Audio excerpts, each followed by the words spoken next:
It's just so hard to describe magic. It's so hard to describe the hidden world because it's hidden for a reason.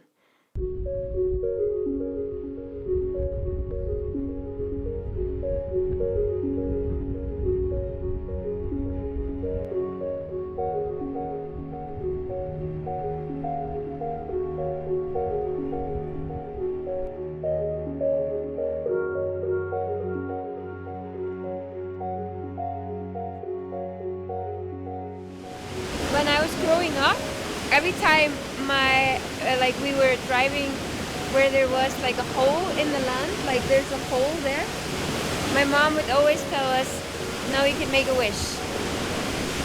So it's, you look into the hole, you close your eyes, and you make a wish, but don't tell anyone.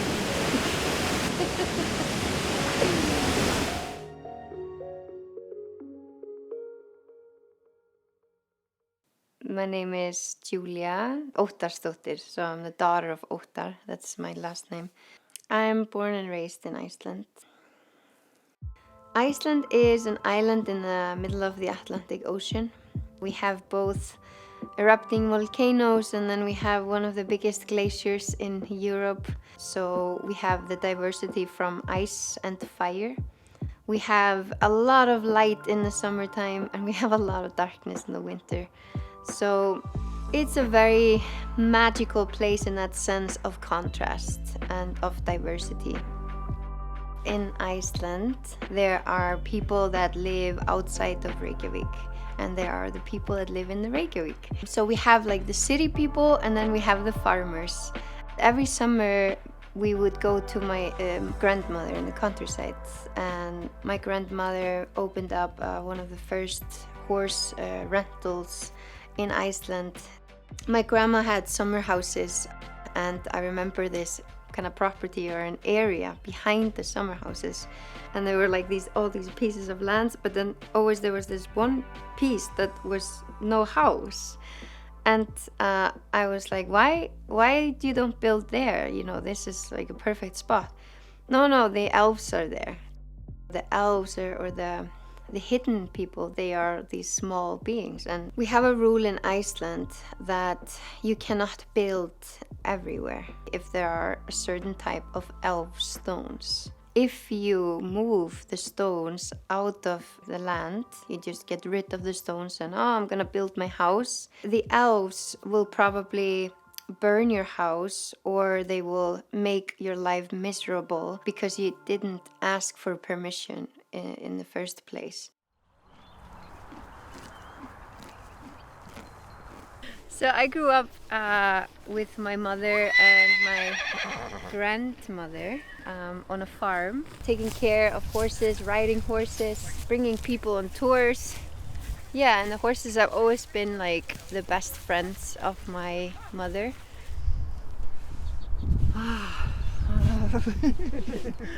His name is Oddviti, and Oddviti means assistant policeman or something. So Oddviti is a really good name, but it's not popular. But it's a very kind horse. Very kind horse. The cat. And this cat is owned by the neighbors, but he always wants to be with us. I don't know why. She's come with me every day when I take the horses out, and I always have to send her home. She was with me in the morning also. Oh. Maybe she's an elf. Mom, do you believe in elves? What? Elf or whatever. You always believe in something. The horses have a healing, very much healing power in horses. Yeah. They help me to heal anyway. I always go to the stable. I've been in the stable from August, September, October, November, December, January, February, March, April, May, June. Every day, every morning. So in the morning I go about 7 o'clock, feed all the horses, my horses and other horses, about 45. And then I do that for 2-3 hours, and then I go back home, and then I do this, knitting. I always thought knitting was for older people. So, I don't know if you heard about it. I had an accident in April last year. Have I told them. Okay, I was riding horses and then the horse fell and I broke my neck 4 places. And then I start to knit. So it's knitting like this.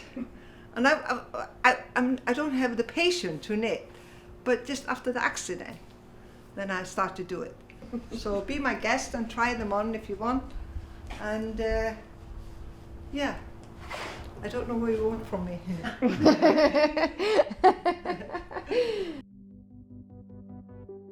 Where my grandmother lived at the farm, you wake up at 7 in the morning, you have breakfast, you go outside, even though there it's rain or storm or whatever, and you just have to figure out a way to survive in a way. And then you're like, oh, I'm cold, can I come in? And she's like, no, you keep playing outside, you know, just find something to do. I would find ways, I would play in the lava, and there were mice sometimes like in the lava. And I was trying to catch them. You know, when you are a child, you haven't been pushed down or like, you know, my imagination wasn't made wrong, you know, like I would be playing with the elves and the fairies and the trolls and just all the nature spirits, and it was just so natural to me. Some people say that they can see elves. I don't remember myself seeing them as that. But I know truthfully in my heart, in my being, that they are always with us. They are always here. We just have to kind of tap into it. The reason why in Iceland we basically believe in the elves, we believe in these magical things, is because we are so close to it. If you are raised in nature, if you are connected to nature, you always like feel it. They have that frequency with light.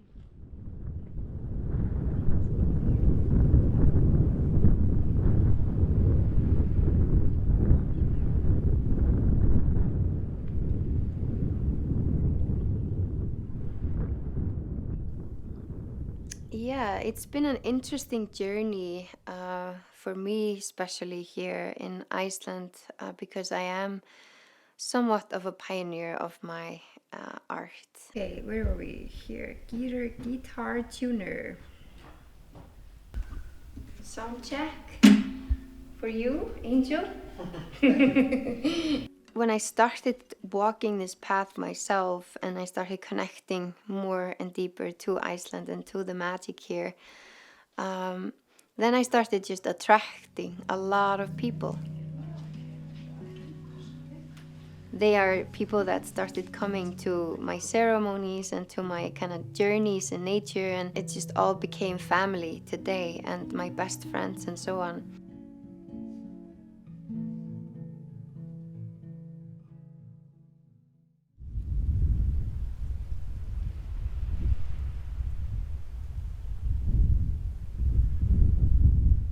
There is just so much magic at this time. Summer solstice is just the favorite, like I think most Icelanders' favorite time of the year, because we have so much light. We have light 24/7, and there's so many, like the light changes so much through the day, and it's just almost too good to go to sleep. It's hard to sleep in this time. The sun never sets, but the shadows do get long, don't they? Yeah, that's okay. We all have this shadow. The elders and the stories, they tell us that if there is a lady's mantle that has water inside, and if you put the water in your eye when there's summer solstice, then you are able to see to the other dimension, to the hidden people dimension. Icelandic people really, really believe in elves. Yeah, and hidden people. Yeah. You say, do you believe? It's not belief. It is. For me, it is. Because I'm brought up in the nature. You have to connect to nature to get this energy, to hear hidden people. You can't just look, you have to feel with the heart.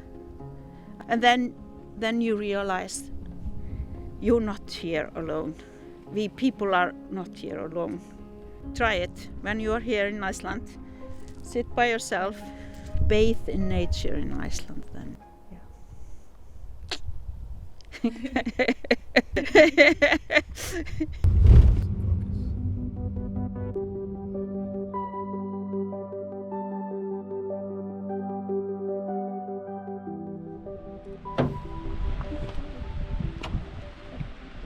Is that an Icelandic instrument? No, it's not. It's an African instrument. Oh. Oh, I love the smell. Do you have trees in Iceland?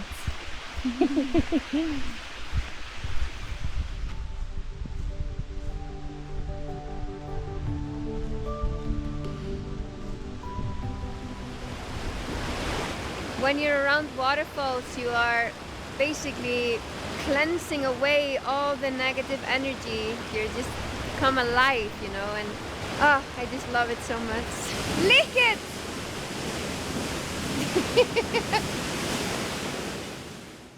I feel like many places in Iceland, I feel like I'm walking in somebody's living room, you know, and it's not a human living room, it is the elves, it is like nature spirits. And to tramp on there on my shoes, I feel very disrespectful to do that. I'd like to have my toes like touch the earth and smell it and connect my senses. Because we kind of have to lose our mind in order to come into our senses.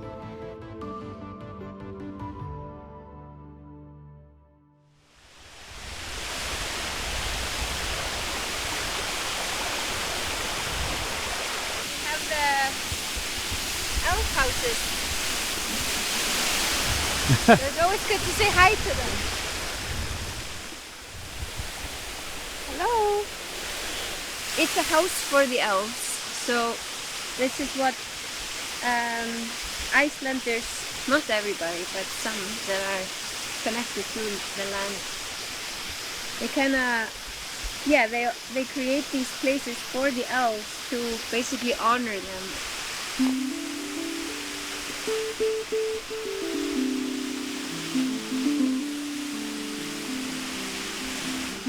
The gods, they love music.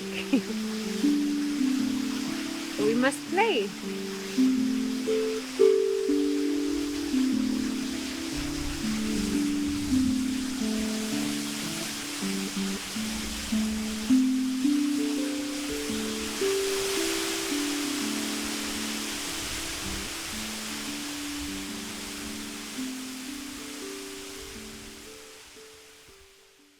Okay, we talked about the elves and the rocks. Do you believe in the hidden people today? No, I don't. No. My father wasn't like that connected to nature in that sense, but he has always been this safe rock somehow. If I ever needed someone to like speak about my emotions, it would be my father. My father has been a writer for, I think before I was born. And I started journalism 29 years old. I have actually been a journalist ever since. He's written 31 books. The publisher, he actually wrote a letter to Rescue 911 to William Shatner. I'm William Shatner. Tonight, true stories of caring people who make a difference on Rescue 911. This story was broadcast by Rescue 911 in about 40 countries. So this was the start of my writing career, and it went actually very well. Hi. Hi. If you want to meet a real elf, then this woman is, she's a real elf. Do you think there's a magic in Iceland? No, really, no. I'm not there. Not even with the seismic activity and the earthquakes and the volcanoes? No, I don't believe it. It's just science. Yes, that's just Earth. That's just Mother Earth. In my life, I think there have been something like 40, 50 volcano eruptions. So it's just a thing that happens. And it happens all around the world too. So that's, yeah. Actually, I lost my sister when I was 35 years old. She was 43. She died in an accident in France. I have believed that she would be near me ever since. I believe that. I have decided to believe that. So that's what I believe in. So you believe in magic in some forms? Yes, I do. So my mother or my parents, like, I can't talk with them about everything, you know, like they aren't so evolved or they don't really want to go there maybe. But with Jón, he's always willing just to have the conversations that are kind of beyond, you know. I think it's really good to tell the stories and we can say, okay, this is what we have done. What kind of world do we want to create now? He is very unique in that sense of always going further. And I was just so fascinated about a man like him that has walked that path of both spirituality and just super connected to nature. Storytelling, that was really like important part of me growing up. An important part of who I am, like both my grandfather and his son. They were storytellers, and as a young boy I would sit just astonished with them telling stories. My grandfather was born in 1893, so he was telling me stories that his grandmother had told him. Then life was just about survival, so a lot of the stories were about that, how they survived, pick up dead fish from the shore, like in the morning before the birds could catch it, just to survive.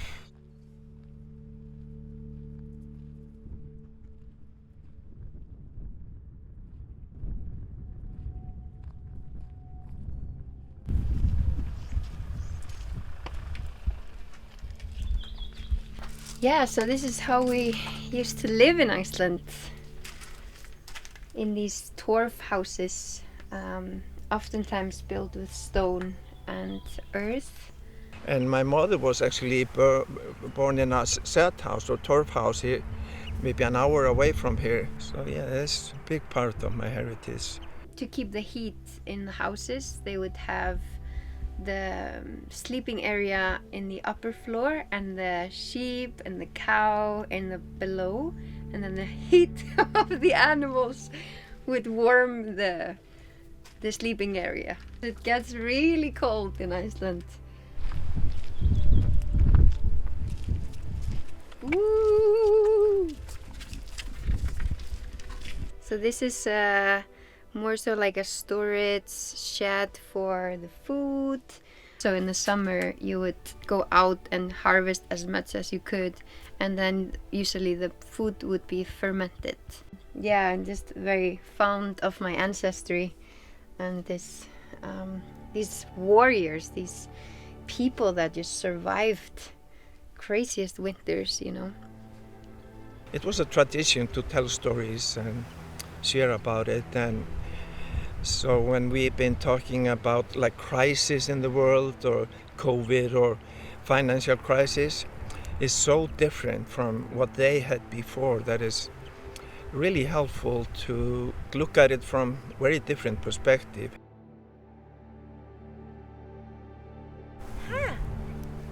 Ætlar að koma með okkur? Hello, say. This is probably an elf. Yeah. They come in many forms. Oh my God, what an angel! It's just an angel.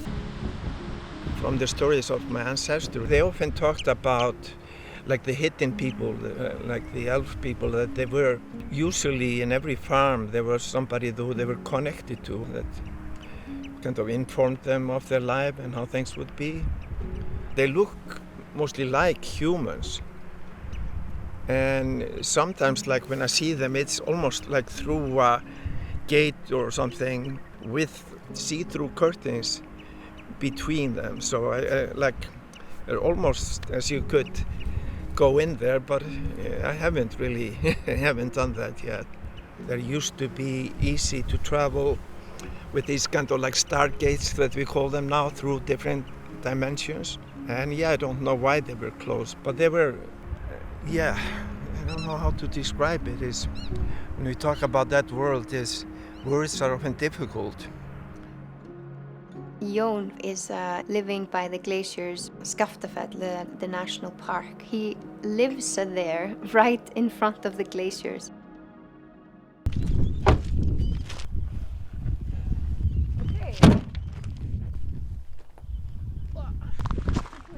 Mary Poppins back.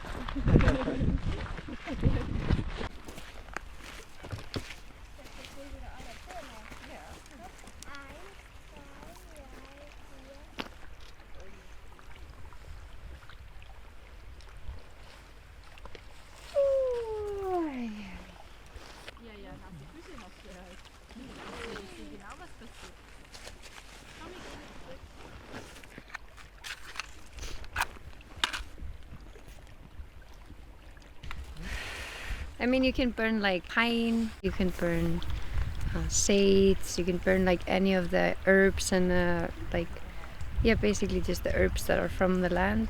You just light it up and then you wait for it to get warm and then you can pray, to connect with the spirits.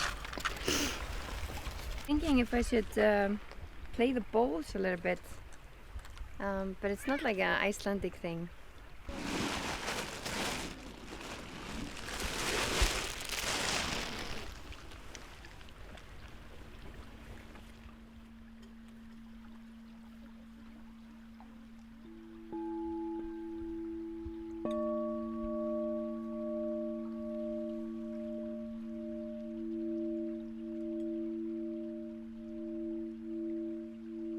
In our modern day, we're so stimulated and it's such a hard time to find that silence and that space to really listen.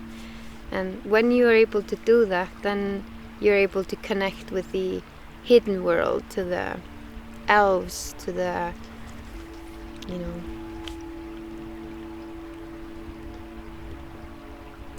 anything, whatever you want.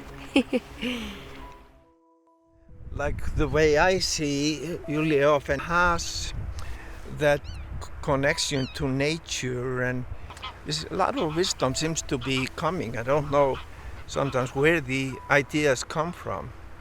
Like from my view, like she tells it. She doesn't hesitate like many are saying, okay, this must be a dream or something. No, she knows it, or feels like she knows it's right and passes it on.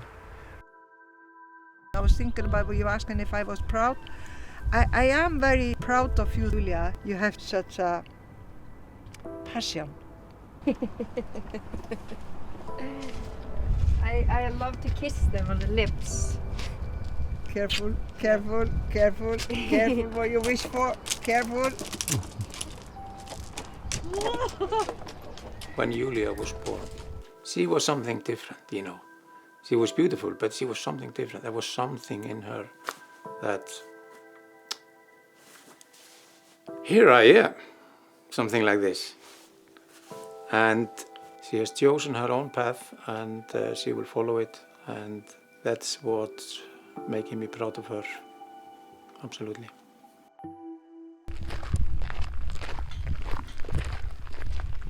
So here people would come to, they would ride on their horses, they would walk from the west, from the east, from the north, all to gather in this place in Iceland called Þingvellir in order to get married, be killed, or any of these things that are decided in the parliament. So this is like the most historical place in Iceland. And this is really one of the most magical places for the hidden people to connect with.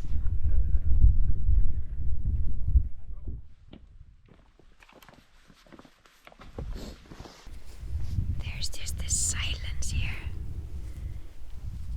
When you are in the silence, you might hear something. It's somebody's home. You can try to knock on the door. See if somebody's home.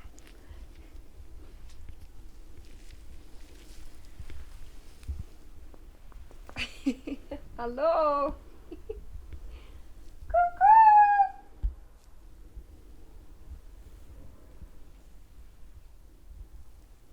I'm moving in. Oh, thank you for allowing us to be here.